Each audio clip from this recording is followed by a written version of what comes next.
पितृपक्ष जिसे श्राद्ध भी कहते हैं, हिंदू धर्म में इसका बहुत बड़ा महत्व है। यह 16 दिनों तक चलता है। इस दौरान लोग अपने पूर्वजों की आत्मा की शांति और उनके प्रति सम्मान जाहिर करने के लिए विभिन्न तरह के धार्मिक अनुष्ठान का पालन करते हैं।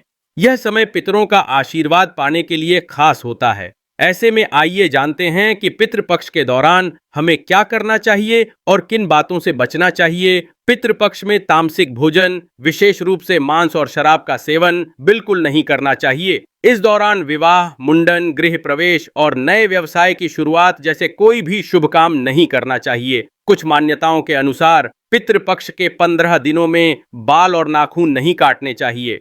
पितृपक्ष में क्या करें? जिस तिथि पर आपके पूर्वज का निधन हुआ था उस दिन उनका श्राद्ध करें। श्राद्ध में पिंडदान, तर्पण और ब्राह्मण भोज कराना जरूरी होता है। तर्पण में काले तिल, जौ और जल से पितरों को अर्घ्य दिया जाता है। यह क्रिया हर दिन करनी चाहिए। श्राद्ध के दिन ब्राह्मणों को भोजन कराना चाहिए। अगर ब्राह्मण उपलब्ध न हो तो आप किसी जरूरतमंद व्यक्ति या गाय को भोजन करा सकते हैं।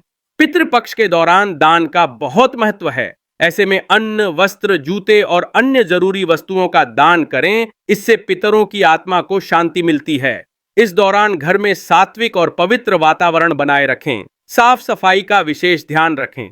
पितृपक्ष में क्या न करें? पितृपक्ष में तामसिक भोजन, विशेष रूप से मांस और शराब का सेवन बिल्कुल नहीं करना चाहिए। इस दौरान विवाह, मुंडन, गृह प्रवेश और नए व्यवसाय की शुरुआत जैसे कोई भी शुभ काम नहीं करना चाहिए। कुछ मान्यताओं के अनुसार पितृपक्ष के 15 दिनों में बाल और नाखून नहीं काटने चाहिए।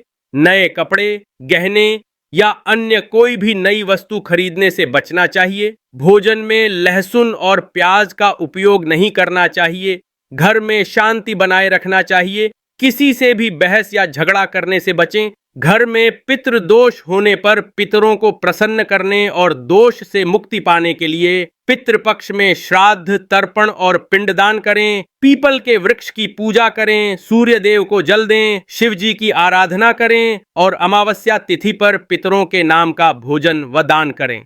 साथ ही दक्षिण दिशा में पितरों की तस्वीर लगाएं और सरसों के तेल का दीपक जलाएं एवं रोजाना ओम पितृदेवताभ्यो नमः मंत्र का जाप करें। घर की दक्षिण दिशा की दीवार पर स्वर्गीय परिजनों की तस्वीर लगाएं, उस पर माला चढ़ाएं और रोजाना धूप दीपक जलाकर उनका स्मरण करें। सूर्य को पितरों का राजा माना जाता है, इसलिए रोजाना सूर्य देव को जल चढ़ाएं। अमावस्या के दिन जल में काले तिल मिलाकर दक्षिण दिशा में अर्घ्य दें और पीपल के पेड़ में जल चढ़ाएं।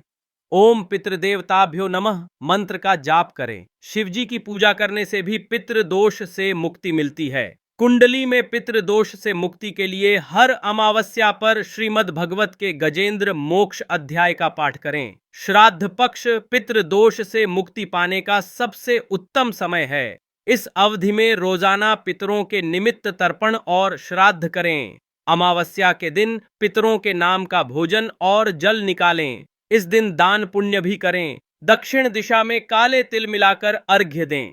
शिव जी की आराधना करें और शिवलिंग पर काले तिल चढ़ाएं।